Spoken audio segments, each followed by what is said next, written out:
సాధారణంగా ఒక బిడ్డకు తన తండ్రి తల్లి అంటే గొప్ప హీరో వర్షిప్ ఉంటుంది. మా నాయన హీరో అనుకుంటారు ఎవరైనా. కానీ కేసీఆర్ గారి కడుపున పుట్టిన బిడ్డగా నిజంగా నా పూర్వజన్మ సుకృతం, నా అదృష్టం. ఎందుకంటే మా నాన్న నా ఒక్కడికే హీరో కాదు. మా నాన్న మొత్తం తెలంగాణ జాతికి హీరో, 4 కోట్ల తెలంగాణ ప్రజలకు హీరో. తెలంగాణకు విముక్తి కల్పించిన ఒక మహానుభావుడు, ఒక కారణ జన్ముడు కడుపున నేను పుట్టడం నా అదృష్టంగా భావిస్తూ ఉన్నాను. నిజంగా అప్పుడప్పుడు ఇప్పుడే పెద్దలు చెప్తా ఉంటే కొన్ని సినిమా రీల్ లాగా మనసులో తిరుగుతూ ఉండే.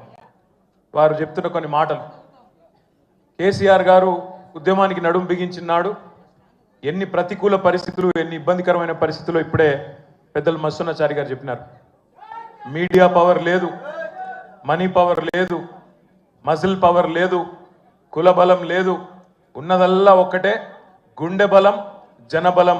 దానితోనే ఆనాడు 25 సంవత్సరాల కిందట పార్టీని పెట్టిన తర్వాత ఎన్ని దెబ్బలు, ఎన్ని అవమానాలు, ఎన్ని రకాల ప్రతికూల ఫలితాలు ఇప్పుడే హరీష్ రావు గారు మేము వివరంగా చెప్పినారు.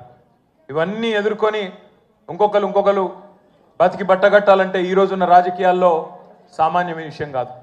కానీ తాను తెలంగాణ అనే స్వప్నాన్ని తెలంగాణ ప్రజల తరఫున స్వప్నించి ఒక కలగని, ఆ తర్వాత 25 సంవత్సరాలుగా ఈ రాష్ట్ర రాజకీయాన్ని శాసించి అల్టిమేట్గా సావు నోట్లో తలబెట్టి తెలంగాణను సాధించిన కారణ జన్ముడు మన నాయకుడు కేసీఆర్ గారు అనడంలో రెండో ఆలోచన ఎవరికి కూడా లేదు.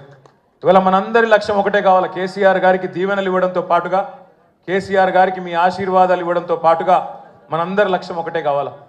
గత 14-15 నెలలుగా రాష్ట్రంలోని ఏ మూలకి పోయినా, ఏ ఊరికి పోయినా, ఏ పట్టణానికి పోయినా, ఏ మనిషిని ఒకసారి ఇట్లా కదిపినా, ఆటో డ్రైవర్ కావచ్చు, రైతన్న కావచ్చు, ఒక తమ్ముడు కావచ్చు, ఒక చెల్లె కావచ్చు, ఒక ఆడబిడ్డ కావచ్చు, ఎవ్వలను కదిపినా ఇవాళ ఒకటే మాట వినబడుతున్నది, మళ్ళీ కేసీఆర్ రావాలే, కేసీఆర్ గారు తిరిగి రాష్ట్ర ముఖ్యమంత్రి కావాలే అనే ఒకటే మాట వినబడతా ఉన్నది. ఇవాళ కేసీఆర్ గారి జన్మదినం సందర్భంగా మనందరం కూడా ఒకటే ప్రతిజ్ఞ తీసుకుందాం.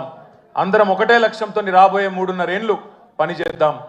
ఒకటే ఒక్క లక్ష్యం, మళ్ళీ తిరిగి ఏ కేసీఆర్ గారి వల్లనైతే ఈ తెలంగాణ సాకారమైందో అదే కేసీఆర్ గారు తిరిగి ముఖ్యమంత్రి కావడమే లక్ష్యంగా అందరం 60 లక్షల మంది గులాబీ దండు, ఆయన కుటుంబ సభ్యులందరం కూడా కలిసిమెలిసి గట్టిగా పనిచేద్దాం.